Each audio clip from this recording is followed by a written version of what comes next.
Hello students, chapter 9 है coordination compound. इसके आज जितने भी इंपॉर्टेंट क्वेश्चंस होंगे आज हम उन सबकी अच्छे से बात करेंगे। और इससे पहले के जो भी चैप्टर्स है अगर आपने अभी तक देखे नहीं है तो आप ऊपर आई बटन पर क्लिक करके उन सभी वीडियोस को भी देख लीजिए और वहाँ से आप इंपॉर्टेंट क्वेश्चंस की अच्छे से प्रैक्टिस कर सकते हैं। इसके अंदर चैप्टर को स्टार्ट करने से पहले इसके इंपॉर्टेंट जो क्वेश्चंस है उनको स्टार्ट करने से पहले मैं 2 मिनट के अंदर आपको इस चैप्टर का बेसिक जो कॉन्सेप्ट है वो क्लियर करूंगा। तो चलिए स्टार्ट करते हैं। सबसे फर्स्ट कोऑर्डिनेशन कंपाउंड का एक एग्जांपल लेते हैं हम। लेट सपोज हमने लिया K4FeCN6, ठीक है। तो ये हमारे पास एक कोऑर्डिनेशन कंपाउंड है। तो सबसे पहले हमें समझना पड़ेगा कि यहाँ पे क्या हो रहा है। तो देखो ये जो आपके पास ये जो बड़ा ब्रैकेट दिख रहा है इसको हम बोलते हैं कोऑर्डिनेशन स्फीयर। Coordination sphere.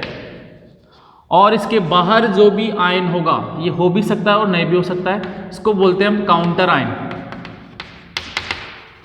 और यहाँ पे एक हमारे पास डी और एफ ब्लॉक का एलिमेंट होता है, इसको बोलते हैं हम सेंट्रल मेटल। और इसके पास में एक भी हो सकता है, एक से ज़्यादा भी हो सकते हैं, उनको हम बोलते हैं लिगेंड, ठीक है। तो ये जो सेंट्रल मेटल आयन होता है ये क्या करता है, लिगेंड से इलेक्ट्रॉन पेयर एक्सेप्ट करता है, तो इसको बोलते हैं सेंट्रल मेटल आयन। ये बेसिकली आपका डी और एफ ब्लॉक का हो सकता है। अब लिगेंड क्या होता है, ऐसी स्पेसीज जो लोन पेयर को क्या करती है, डोनेट करती है। वो एक भी कर सकती है, दो भी कर सकती है, तीन भी कर सकती है। तो लोन पेयर को डोनेट करने वाला क्या हो जाएगा, आपका लिगेंड हो जाएगा। तो इस तरह से हमारा कोऑर्डिनेशन कंपाउंड बनता है। जो सेंट्रल मेटल आयन होता है वो इलेक्ट्रॉन पेयर को क्या करता है, एक्सेप्ट करता है। तो एक्सेप्ट अगर लोन पेयर करता है तो उसको हम लुईस एसिड भी बोलते हैं। तो यहाँ पे ये हमारे पास लुईस एसिड हो जाएगा और ये लोन पेयर डोनेट करता है लिगेंड, इसलिए ये आपका क्या हो जाएगा, लुईस बेस। अब बेसिकली इसके अंदर जो सारा खेल है वो आपका लिगेंड के ऊपर है। तो लिगेंड देखो हमारे पास, लिगेंड के बेसिकली टाइप्स देख लेते हैं। लिगेंड किस किस टाइप का होता है। ये हमारे पास नेगेटिव लिगेंड हो सकता है, न्यूट्रल लिगेंड हो सकता है और पॉजिटिव लिगेंड हो सकता है। नेगेटिव का मतलब उसके ऊपर नेगेटिव आएगा, जैसे कि Cl- हो गया, ठीक है। तो ये हमारे पास कैसा होगा, नेगेटिव लिगेंड। न्यूट्रल जैसे कि H2 हो गया, इसके ऊपर क्या होते हैं, ऑक्सीजन के ऊपर लोन पेयर होते हैं और ये डोनेट कर सकता है और इसके ऊपर कोई चार्ज नहीं है, तो ये न्यूट्रल है। पॉजिटिव के अंदर आपके पास पॉजिटिव हो जाएगा, जैसे हमारे पास कुछ भी ले सकते हैं एग्जाम्पल, उसके ऊपर पॉजिटिव आएगा। नेक्स्ट हम बात करते हैं लिगेंड को लोन पेयर डोनेट करने के हिसाब से उसको किन किन कैटेगरी में डिवाइड किया गया। अगर मान लो कोई लिगेंड है जो मेटल को केवल एक लोन पेयर डोनेट करता है तो उसको मोनोडेंटेड लिगेंड बोलते हैं। अगर मान लो कोई लिगेंड आपका दो लोन पेयर डोनेट करेगा मेटल को तो उसको बाइडेंटेड लिगेंड बोलेंगे। और कोई लिगेंड 3 लोन पेयर डोनेट करता है तो उसको ट्राइडेंटेड लिगेंड बोलेंगे। इसके अलावा हमारे पास लिगेंड ऐसे भी होते हैं जिसके पास दो लोन पेयर साइड्स होती है। 2 लोन पेयर साइड्स है यहाँ पे, लेकिन फिर भी वो आपका केवल एक ही लोन पेयर डोनेट करता है मेटल को, तो उसको बोलते हैं हम एम्बीडेंटेड लिगेंड। तो एम्बीडेंटेड लिगेंड क्या होता है, ऐसे लिगेंड जिनके पास 2 डोनर साइड्स होती है बट वो आपका एक ही साइड से क्या करते हैं, लोन पेयर डोनेट करते हैं, तो उनको एम्बीडेंटेड लिगेंड बोलते हैं। अब इसमें जो सबसे इंपॉर्टेंट बात है वो आपको ये ध्यान रखनी है कि जो लिगेंड होते हैं वो 2 टाइप के और होते हैं आपका। एक होता है हमारे पास स्ट्रॉन्ग लिगेंड, एक होता है हमारे पास वीक लिगेंड। वीक लिगेंड आपका इसमें जब आप ज्योमेट्री बनाओगे उसमें आपका पता चलेगा कि वीक लिगेंड का क्या रोल है और स्ट्रॉन्ग लिगेंड का क्या रोल है। तो हम 1 बाय 1 देख लेते हैं। स्ट्रॉन्ग कौन कौन से हैं, मेन साइनाइड, CO इस तरह के दिख जाए तो ये समझ लेना कि आपका स्ट्रॉन्ग लिगेंड है। और वीक में आपके फ्लोरीन, क्लोरीन, ब्रोमीन, आयोडीन इस तरह के वीक लिगेंड होते हैं, ठीक है। तो आई थिंक आपको समझ में आ गया होगा क्या करना है इस चैप्टर के अंदर। चलिए अब स्टार्ट करते हैं इंपॉर्टेंट क्वेश्चंस को, ठीक है। तो ये हमारे पास फर्स्ट क्वेश्चन है। इससे पहले कुछ बच्चे मेरे से पूछते हैं कि सर आप इंपॉर्टेंट क्वेश्चन जो करवाते हो उसमें कितना क्या आएगा। तो बेटे देखो कन्फर्म इतना है कि जितने भी मैंने अभी तक इंपॉर्टेंट क्वेश्चंस करवाए हैं उनके अंदर से आपका मैं 90% श्योर हूँ कि 90% आपका आ जाएगा अब तक के जितने भी चैप्टर्स में करवाए मैंने। लेकिन इस चैप्टर के लिए मैं 100% श्योर हूँ कि यहाँ से एक भी क्वेश्चन बाहर नहीं जाएगा। तो देखिए फर्स्ट क्वेश्चन है हमारे पास give any one example of bidentate ligand. Bidentate का मतलब क्या होता है? ऐसा लिगेंड जिसके पास दो दो लोन पेयर साइट होती है और वहाँ से दोनों से वो क्या करता है, लोन पेयर को डोनेट करता है। ठीक है, तो इसका एग्जाम्पल हो जाएगा, सबसे बढ़िया है ऑक्सिलेट आयन, यानी कि C2O4-, ये हमारे पास इसका एग्जाम्पल हो गया। इसको हम ऐसे भी ब्रेक करके लिख सकते हैं, COO- और COO-, ये हमारे पास हो गया। देखो यहाँ ऑक्सीजन के पास लोन पेयर है, यहाँ भी ऑक्सीजन के पास लोन पेयर है, तो ये मेटल को क्या करेगा, यहाँ से भी डोनेट करेगा और यहाँ से भी डोनेट करेगा। तो दो दो जगह से लोन पेयर मिल रहे हैं मेटल को, इसलिए ये आपका बाइडेंटेड लिगेंड हो गया। नेक्स्ट क्वेश्चन है, which of the following is एम्बीडेंटेड ligand. अब एम्बीडेंटेड लिगेंड क्या होता है? जिसके पास दो साइड तो होती है लोन पेयर डोनेट करने के लिए, बट वो करता है एक ही साइड से, मतलब एक ही लोन पेयर आपका क्या करेगा, डोनेट करेगा। तो देखो सबसे पहले NO2 का अगर हम स्ट्रक्चर बनाएं तो ये कुछ इस तरह से बनेगा माइनस। ठीक है, अब यहाँ पे नाइट्रोजन के पास भी लोन पेयर है और ऑक्सीजन के पास भी लोन पेयर है, बट मेटल को केवल आपका लोन पेयर मिलेगा कहाँ से? जैसे कि यहाँ पे मैं मान लेता हूँ ऑक्सीजन से मिल रहा है। ठीक है, तो यहाँ से जो लोन पेयर एक ही जगह से मिल रहा है, बट अवेलेबल साइड इसके पास दो जगह है, नाइट्रोजन के पास भी है, ऑक्सीजन के पास भी है। तो ऐसे लिगेंड क्या होते हैं, एम्बीडेंटेड। तो इसका आंसर हो जाएगा NO2-। ये आपका क्या हो जाएगा, ये दो दो लोन पेयर डोनेट करता है इसलिए बाइडेंटेड हो गया। NH2 ये केवल एक ही लोन पेयर डोनेट करता है तो ये मोनोडेंटेड हो गया, और यहाँ से भी केवल नाइट्रोजन डोनेट करेगा लोन पेयर को, तो ये भी मोनोडेंटेड लिगेंड हो गया। तो आई थिंक आपको क्लियर होगा, नोट कर लो इसको।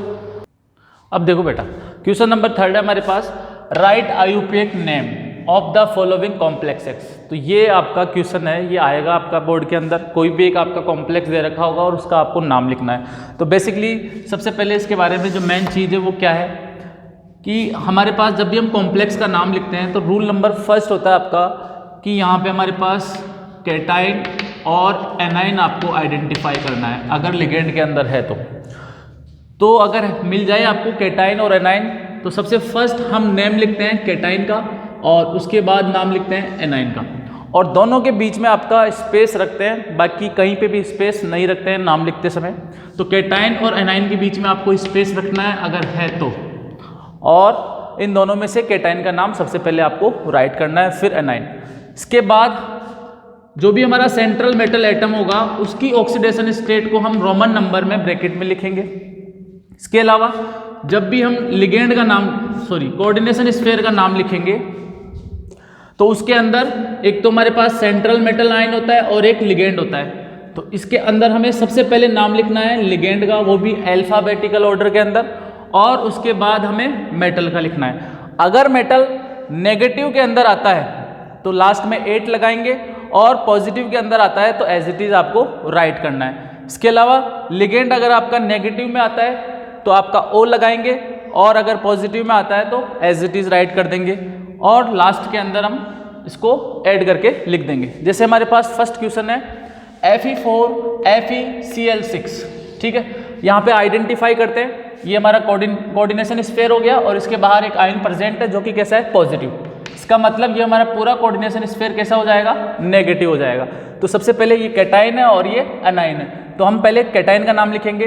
तो कैटाइन का नाम एज इट इज जो भी है इसका तो क्या हो जाएगा, फेरिक। अब फेरिक क्यों, क्योंकि यहाँ पे +4 है, इधर यहाँ 4 है, यहाँ पे 3 है, तो चार्ज एक्सचेंज करोगे तो यहाँ पे +3 आएगा और इसके ऊपर -4 आएगा। तो ये हमारे पास फेरस है या फेरिक है, फेरिक है, तो फेरिक लिख दिया हमने। फिर कैटाइन और एनाइन के बीच में स्पेस, और फिर इस पूरे का नाम लिखेंगे, इसमें कोई स्पेस नहीं देना है आपको। तो यहाँ पे हमारे पास सेंट्रल मेटल एटम है और लिगेंड है, तो लिगेंड का नाम सबसे पहले लिखेंगे। कितने लिगेंड है उसके लिए भी हम यूज करेंगे यहाँ पे वर्ड, तो 6 लिगेंड है क्लोरीन के, तो यहाँ पे आ जाएगा हेक्सा, और क्लोरीन को लिखेंगे क्लोरो, ठीक है। उसके बाद ये हमारे पास नेगेटिव के अंदर आया है सेंट्रल मेटल एटम, तो इसके लास्ट में 8 लगाएंगे तो क्या हो जाएगा, फेरेट, और इसकी ऑक्सीडेशन स्टेट लिख देंगे रोमन ब्रैकेट के अंदर, रोमन नंबर के अंदर। और ऑक्सीडेशन स्टेट कैसे निकालते हैं, बिल्कुल सिंपल है, इसको X मान लेना। क्लोरीन पे -1 होता है तो -6, और ओवरऑल चार्ज कितना है इसके ऊपर, -4, तो वहां से आ जाएगा आपका +2। सेकेंड क्वेश्चन है हमारे पास CO6। अब यहाँ पे ये CO कोबाल्ट है और यहाँ पे CO आपका कार्बन मोनोऑक्साइड है। तो सबसे पहले हम क्या करेंगे, इसमें कोई पॉजिटिव नेगेटिव नहीं है, तो हम क्या करेंगे, डायरेक्ट कोऑर्डिनेशन स्पेयर का नाम लिखेंगे और कोई भी स्पेस नहीं देंगे इसके अंदर। और इसमें भी सबसे पहले लिगेंड का लिखते हैं, तो यहाँ पे कितना हो जाएगा लिगेंड, हेक्सा, 6 है ना, तो हेक्सा। और इस ग्रुप को बोलते हैं कार्बोनिल, तो ये कार्बोनिल। और ये क्या है हमारे पास, कोबाल्ट है, क्योंकि ना पॉजिटिव है ना नेगेटिव है, तो एज इट इज पॉजिटिव की तरह बिहेव करेंगे और कोबाल्ट लिखेंगे इसको। और इसकी ऑक्सीडेशन स्टेट रोमन ब्रैकेट के अंदर लिख देंगे, ब्रैकेट के अंदर रोमन नंबर में लिख देंगे। तो इसकी ऑक्सीडेशन स्टेट क्या आ जाएगी, 0। क्यों, क्योंकि CO के ऊपर कोई चार्ज नहीं होता है, ठीक है। थर्ड क्वेश्चन है हमारे पास CuGly होल ट्वाइस 2। तो वही सबसे पहले हम क्या करेंगे, इस लिगेंड का नाम लिखेंगे। लिगेंड का नाम क्या है, ग्लाइसिनेटो, ठीक है। ये हमारे पास ग्लाइसिनेटो है, कितने हैं यहाँ पे, 2 है, तो ये डाई आ जाएगा, डाई ग्लाइसिनेटो। और ये हमारे पास कॉपर हो जाएगा और इसकी ऑक्सीडेशन स्टेट ब्रैकेट में लिख देंगे। फोर्थ है हमारे पास, बाहर काउंटर आयन भी है और कोऑर्डिनेशन स्फीयर भी है, तो ये पॉजिटिव हो गया और ये नेगेटिव हो गया। तो सबसे पहले कैटायन का नाम लिखेंगे, तो क्या आ जाएगा, पोटेशियम, फिर स्पेस देंगे और यहाँ पे क्या है, ये C2O4 ऑक्सीलेटो आयन है, 3 है आपका, तो क्या हो जाएगा, ट्राई ऑक्सीलेटो। और ये हमारे पास सेंट्रल मेटल आयन का नाम सबसे लास्ट में फेरेट, और इसकी ऑक्सीडेशन स्टेट लिख देंगे ब्रैकेट के अंदर। फिफ्थ क्वेश्चन है हमारे पास K4FeCN6। तो यहाँ पे ये पॉजिटिव पार्ट है, ये नेगेटिव पार्ट है, तो पॉजिटिव का नाम पहले, तो क्या लिख देंगे, पोटेशियम, फिर स्पेस, फिर लिगेंड का नाम, तो 6 है, तो हेक्सा, फिर क्या है हमारे पास, साइनो, नेगेटिव में हमेशा O आता है, ध्यान रखना, और हेक्सा साइनो हो गया। उसके बाद ये हमारा सेंट्रल मेटल एटम पे क्या हो जाएगा, फेरेट, क्योंकि नेगेटिव में आ रहा है तो 8 आएगा, और ऑक्सीडेशन स्टेट लिख देंगे इसके ब्रैकेट के अंदर। लास्ट है हमारे पास 6 CrS2O5। अब देखो यहाँ पे 2 लिगेंड है और बाहर आपका आयन भी काउंटर। तो पहले तो ये देखो क्लोरीन का नेचर कैसा होता है, नेगेटिव, तो इसका मतलब कोऑर्डिनेशन स्पेयर पे कैसा हो जाएगा, पॉजिटिव। तो पहले किसका नाम लिखते हैं, कैटाइन का, यानी कि इस पूरे का नाम पहले लिखा जाएगा क्योंकि ये कैटाइन में आ रहा है। तो इस पूरे में जाते हैं तो पहले हमें क्या दिखता है, 2 लिगेंड दिखते हैं और एक सेंट्रल मेटल आयन। तो पूरे के अंदर हम सबसे पहले किसका लिखेंगे, लिगेंड का। अब लिगेंड में भी कैसे लिखते हैं, सबसे पहले अल्फाबेटिकल ऑर्डर में, तो यहाँ पे इसका अल्फाबेटिकल ऑर्डर में लिखेंगे, तो यहाँ पे साइनो आता है और यहाँ पे इसका क्या होता है, एक्वा। तो पहले कौन आता है बताओ, एक्वा आता है। अब एक्वा कितने हैं, 5, तो यहाँ पे पेंटा एक्वा। उसके बाद साइनो एक ही है तो साइनो, और लास्ट में हम लिख देंगे सेंट्रल मेटल एटम। तो ये हमारे पास पॉजिटिव में आ रहा है तो कोई 8 नहीं लगाएंगे, डायरेक्ट क्या हो जाएगा, क्रोमियम, और इसकी ऑक्सीडेशन स्टेट लिख देंगे कहाँ पे, ब्रैकेट के अंदर रोमन नंबर में। फिर कैटाइन और एनाइन में स्पेस देना है तो स्पेस, और लास्ट में इसको लिख देंगे क्लोराइड। तो इस तरह से आपको IUPAC नेमिंग करनी है। आई थिंक आपको समझ में आ गया होगा, नोट कर लो। नेक्स्ट क्वेश्चन हमारे पास 4, write the hybridisation spine. Spine क्या होता है, या तो लो स्पाइन होगा या हाई स्पाइन होगा। फिर मैग्नेटिक नेचर और ज्योमेट्री। इतनी सारी चीज़ें आपका एक ही क्वेश्चन में कवर करवा रहा हूँ मैं। एग्जाम में इनमें से कोई भी एक आ सकती है या कोई भी 2 आ सकती है, पूरी नहीं आती है। तो मैं एक ही क्वेश्चन में कवर करवा रहा हूँ क्योंकि ये सभी इंपॉर्टेंट है। आपके पास कुछ भी आ सकता है एग्जाम में, इसके लिए पूछ सकता है ये लो स्पाइन क्यों है, हाई स्पाइन क्यों है। इसके लिए पूछ सकता है इसका मैग्नेटिक नेचर क्या है, हाइब्रिडाइजेशन क्या है, या ज्योमेट्री क्या है। तो कोई भी एक पूछ सकता है या कोई भी 2 पूछ सकता है, बट आपको आनी सभी चाहिए क्योंकि क्वेश्चन कैसा भी आ सकता है यहाँ से। तो हम 1 बाय 1 एक को डिस्कस कर लेते हैं। देखिए, एक क्वेश्चन को मैं आपको अच्छे से समझा देता हूँ, फिर इसी की तरह से आपको रिमेनिंग क्वेश्चंस को करना है। तो फर्स्ट जो आपका सबसे इंपॉर्टेंट क्वेश्चन है, कई बार आ चुका है बोर्ड के अंदर, COF6 3-। तो पहले तो हमें क्या करना है, सबसे पहले सेंट्रल मेटल एटम का इलेक्ट्रॉनिक कॉन्फ़िगरेशन लिखना है। तो ये आपका 27 पे आता है कोबाल्ट, तो इसका इलेक्ट्रॉनिक कॉन्फ़िगरेशन हो जाएगा आर्गन 3d7 4s2। उसके बाद हमें क्या करना है, यहाँ पे इसका पता करना है ऑक्सीडेशन स्टेट। तो ऑक्सीडेशन स्टेट के लिए क्या करेंगे, कोबाल्ट का निकालना है तो उसको X मान लिया, प्लस फ्लोरीन पे कितना चार्ज होता है, -1, और कितने फ्लोरीन है हमारे पास, 6, तो 6 से मल्टीप्लाई कर देंगे, इक्वल टू इस पूरे के ऊपर चार्ज कितना है, -3। तो यहाँ से x प्लस माइनस 6 बन जा 6 -3। तो यहाँ से हमारे पास -6 उधर जाएगा, प्लस का 6 हो जाएगा और ये -3। तो x की वैल्यू कितनी आ गई हमारे पास +3। मतलब यहाँ पे जो कोबाल्ट है वो किस पे कौन सी स्टेट ऑक्सीडेशन स्टेट शो करता है +3। तो यहाँ से मैं लिख रहा हूँ कोबाल्ट +3 आयन। ये आपका एटम नहीं है, अब आयन बन चुका है। तो इसका जो ऑर्बिटल डायग्राम बनाएंगे वो हमारे पास क्या होगा, देखो सबसे पहले 3D सेल, उससे भी पहले हम इलेक्ट्रॉन फिल कर देते हैं जो दे रखे हैं। 3D के अंदर कितने हैं 7, 1 2 3 4 5 6 7, आपको इलेक्ट्रॉन बनना तो आता होगा। फिर S के अंदर कितने हैं 2, 1 2। अब हमें पता है कि फोर्थ जो आपका सेल होता है उसके अंदर 4 सब सेल प्रेजेंट होते हैं, S P D और F। तो P के अंदर यहाँ पे 0 इलेक्ट्रॉन है, D के अंदर 0 इलेक्ट्रॉन है, मतलब ये ऑर्बिटल इसके पास वैकेंट है पूरे के पूरे। आप चाहो तो F को भी बना सकते हो, कोई दिक्कत नहीं है। अब हम क्या कर रहे हैं, यहाँ से 3 इलेक्ट्रॉन निकाल रहे हैं यहाँ से। तो 3 इलेक्ट्रॉन कहाँ से निकलते हैं, हमेशा लास्ट सेल से निकलते हैं। तो देखो 2 तो S से निकल जाएंगे और 1 D से निकल जाएगा। तो यहाँ पे हमारे पास इसका जो इलेक्ट्रॉनिक कॉन्फ़िगरेशन होगा इस आयन का वो क्या हो जाएगा 3D6। S में से 2 निकाल दिए तो 0 बच गया और 1 D में से निकल गया। तो यहाँ से इसका ऑर्बिटल डायग्राम बन जाएगा, ध्यान से देखना इसको। 5 होते हैं D के अंदर, ठीक है। S में 1 ही होता है, P में 3 होते हैं और D के अंदर 5 होता है, ठीक है।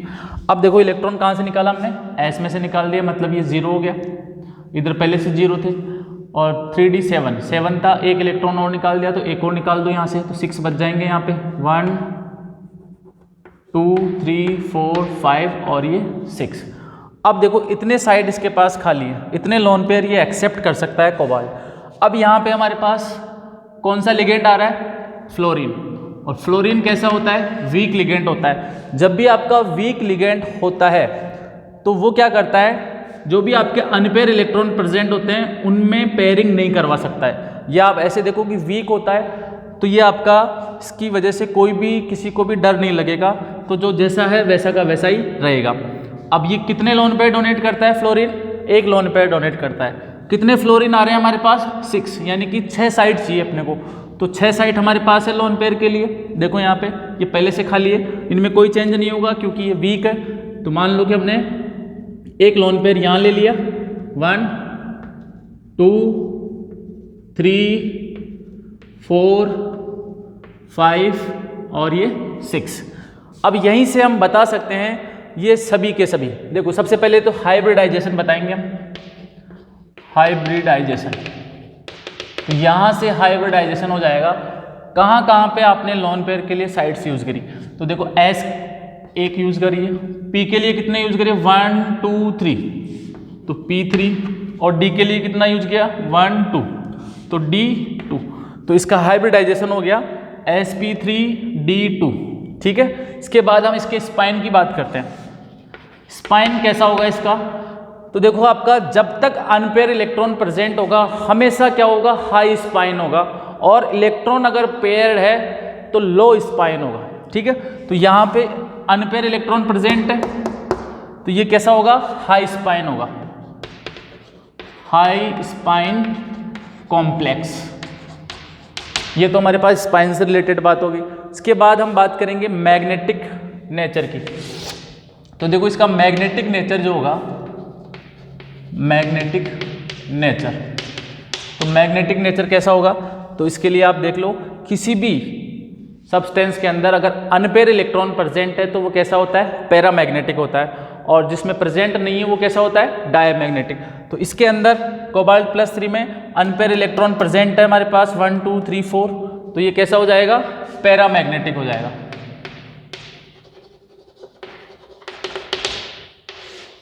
और लास्ट बची है हमारे पास ज्योमेट्री। तो यहां से इसकी हम क्या निकाल लेंगे, ज्योमेट्री निकाल लेंगे। ज्योमेट्री कैसे पता चलती है, हाइब्रिडाइजेशन से। तो sp3d2 है तो इसमें आपका कौन सा बनेगा, तो आप चाहो तो या तो हाइब्रिडाइजेशन से निकाल सकते हो या फिर आप चाहो तो कोऑर्डिनेशन नंबर से भी निकाल सकते हो। कोऑर्डिनेशन नंबर कैसे, लोन पेयर कितने एक्सेप्ट किए इसने, 1 2 3 4 5 6 और जिसका 6 कोऑर्डिनेशन नंबर होता है वहाँ पे आपका ऑक्टाहेड्रल शेप बनता है। तो इसका शेप हो जाएगा ऑक्टाहेड्रल, तो इसकी ज्योमेट्री हो जाएगी ऑक्टाहेड्रल और ऑक्टाहेड्रल शेप को हम यहाँ पे लिख देंगे और डायग्राम बना देंगे ऑक्टाहेड्रल शेप के लिए। तो ऑक्टाहेड्रल शेप के लिए डायग्राम मैं बना देता हूँ आपके लिए। क्या करोगे, सबसे पहले एक स्क्वायर बनाओगे,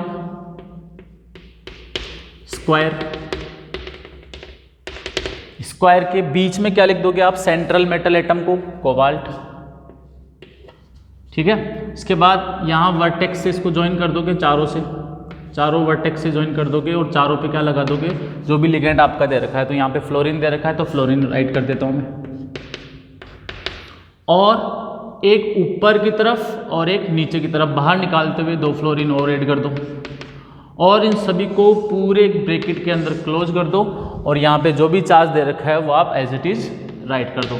तो इस तरह से हम किसी भी क्वेश्चन के लिए ज्योमेट्री, स्पाइन, मैग्नेटिक मूवमेंट और हाइब्रिडाइजेशन डिसाइड कर सकते हैं। अगर हमें सबसे पहले क्या करना पड़ेगा, सेंट्रल मेटल आयन का इलेक्ट्रॉनिक कॉन्फ़िगरेशन लिखना पड़ेगा, फिर उसके बाद इसका ऑक्सीडेशन स्टेट पता करना है और उस ऑक्सीडेशन स्टेट का भी इलेक्ट्रॉनिक कॉन्फ़िगरेशन लिखना है और फिर आपको क्या करना है, ये ऑर्बिटल डायग्राम बनाना है। और इसके अंदर स्ट्रॉन्ग लिगेंड है तो ये पेयर हो जाते हैं, खाली कर देते हैं जगह, और वीक लिगेंड है तो खाली नहीं करवा पाते हैं। तो इस तरह से हम क्या कर लेंगे, हाइब्रिडाइजेशन, स्पाइन, मैग्नेटिक नेचर और ज्योमेट्री बता सकते हैं। आई थिंक आपको ये क्वेश्चन क्लियर होगा, राइट कर लो आप इसको।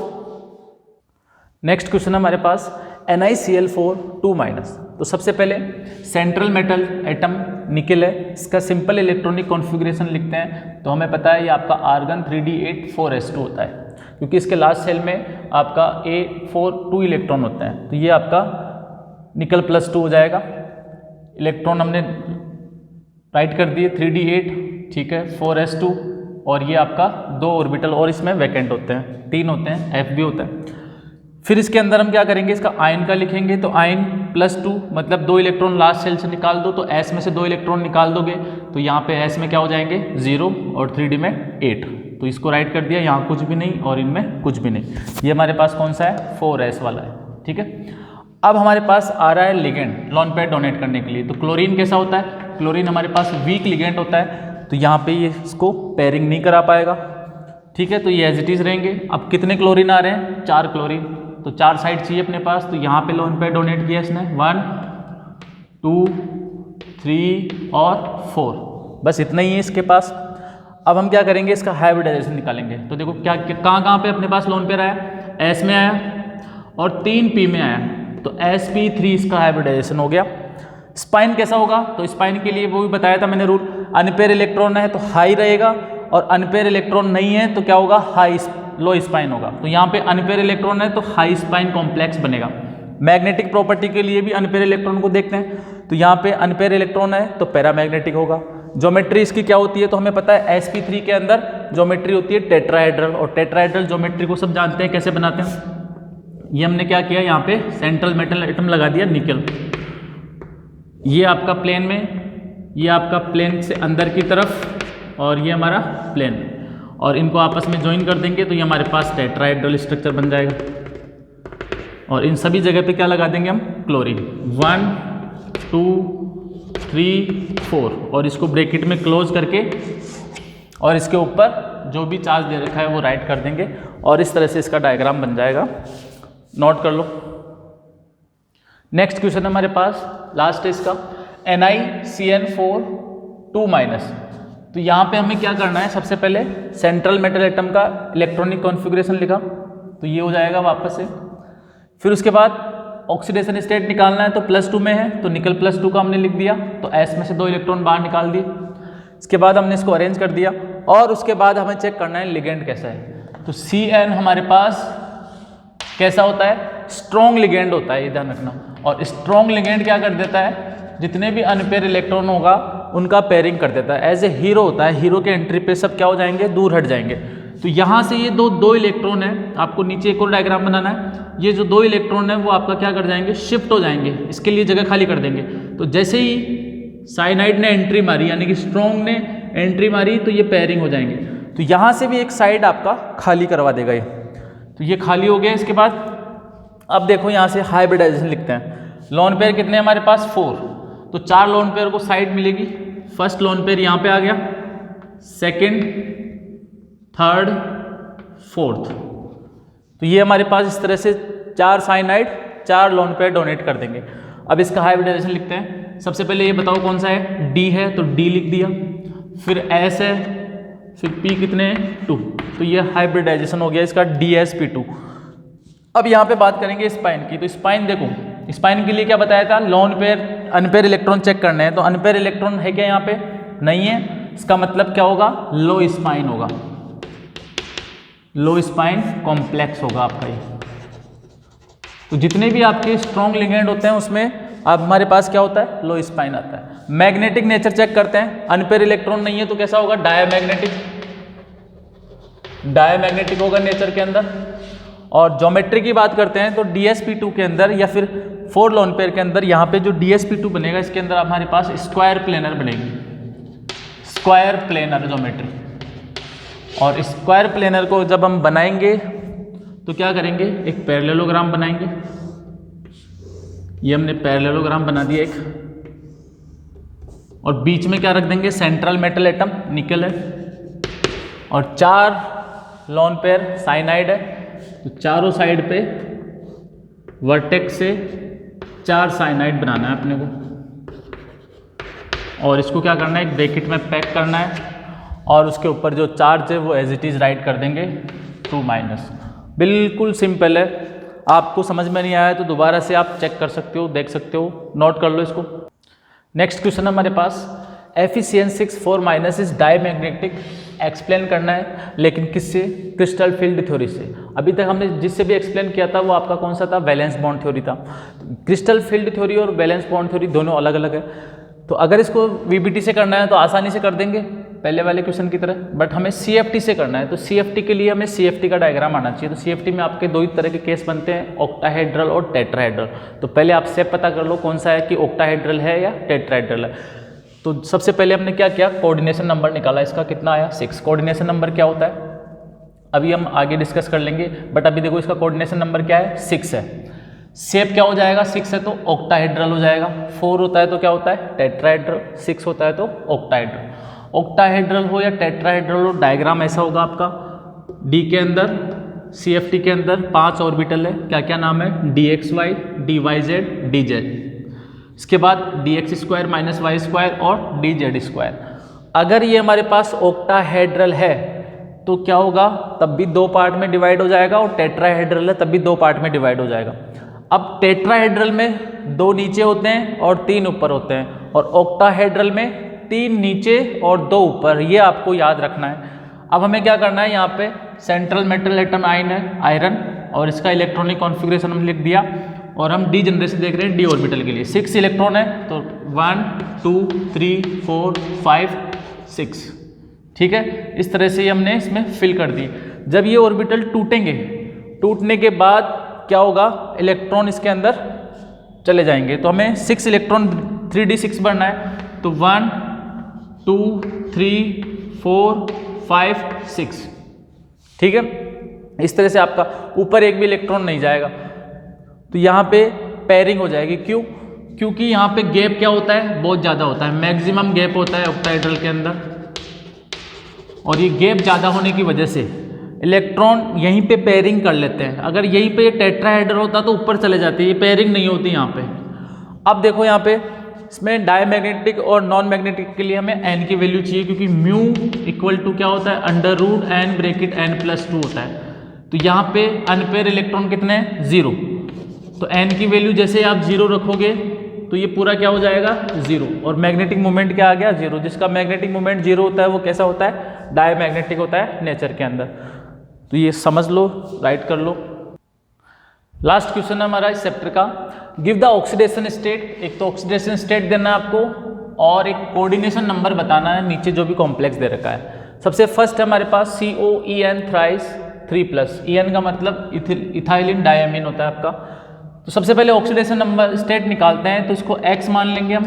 EN पे क्या चार्ज होता है, 0 होता है, ठीक है, और ओवरऑल चार्ज कितना है, 3। तो कितना आ जाएगा 3, तो ऑक्सीडेशन स्टेट हो गया इसके पास 3। कोऑर्डिनेशन नंबर कैसे निकालते हैं, तो देखो हमें जो भी लिगेंड दे रखा है उसका स्ट्रक्चर आपको आना चाहिए और ये पता होना चाहिए कि कितने लोन पेयर डोनेट करता है। तो जो लिगेंड जितने लोन पेयर डोनेट करता है, या ऐसे समझ लो इस सेंट्रल मेटल को कितने लोन पेयर मिल रहे हैं या ये कितने एक्सेप्ट कर रहा है, वही कोऑर्डिनेशन नंबर है। ठीक है, तो यहाँ पे EN का मतलब हमारे पास एथिलीन डायमीन हो जाएगा, CH2 NH2 CH2 NH2। ठीक है, तो लोन पेयर देखो यहाँ पे भी है, यहाँ पे भी है। तो यहाँ पे हमारे पास कोबाल्ट है, तो कोबाल्ट को यहाँ से भी लोन पेयर मिल रहा है, कोबाल्ट को यहाँ से भी लोन पेयर मिल रहा है। तो कितने लोन पेयर मिल रहे हैं यहाँ पे, एक ही एलिमेंट से आपको 2 लोन पेयर मिल रहे हैं, एक ही लिगेंड से 2 लोन पेयर मिल रहे हैं। तो यहाँ पे कितने लिगेंड है 3, तो जब 1 से 2 मिल रहे हैं तो 3 से कितने मिलेंगे 6। इसका मतलब ये 6 लोन पेयर एक्सेप्ट कर रहा है, तो इसका कोऑर्डिनेशन नंबर हो जाएगा 6। नेक्स्ट है हमारे पास K4FeCN6 साइनाइड है यहाँ पे। अब देखना है कि इस मेटल को कितने लोन पेयर दे रहा है। तो साइनाइड का डायग्राम देखो ये होता है, यहाँ पे कार्बन भी डोनेट कर सकता है, नाइट्रोजन भी डोनेट कर सकता है। तो ये आपका एक एम्बिडेंटेड लिगेंड है। तो लेट सपोज यहाँ पे नाइट्रोजन डोनेट कर रहा है इसको, तो यहाँ पे ये हमारे पास आयरन है, इसके पास एक लोन पेयर है, तो ये इसको डोनेट कर रहा है। तो एक लिगेंड एक लोन पेयर डोनेट कर रहा है, कितने लिगेंड है 6, तो 6 से मल्टीप्लाई कर दोगे तो कितना हो जाएगा 6 लोन पेयर मिल रहे हैं इसको। तो इसका कोऑर्डिनेशन नंबर क्या हो जाएगा 6। आई थिंक आपको जितने भी इंपॉर्टेंट क्वेश्चंस थे सभी समझ में आ गए होंगे। अगर आपको वीडियो अच्छा लगा है तो लाइक कीजिए, और नीचे डिस्क्रिप्शन बॉक्स के अंदर इसका PDF लिंक दे रखा है, तो वो भी आप डाउनलोड कर लीजिए। Thank you very much.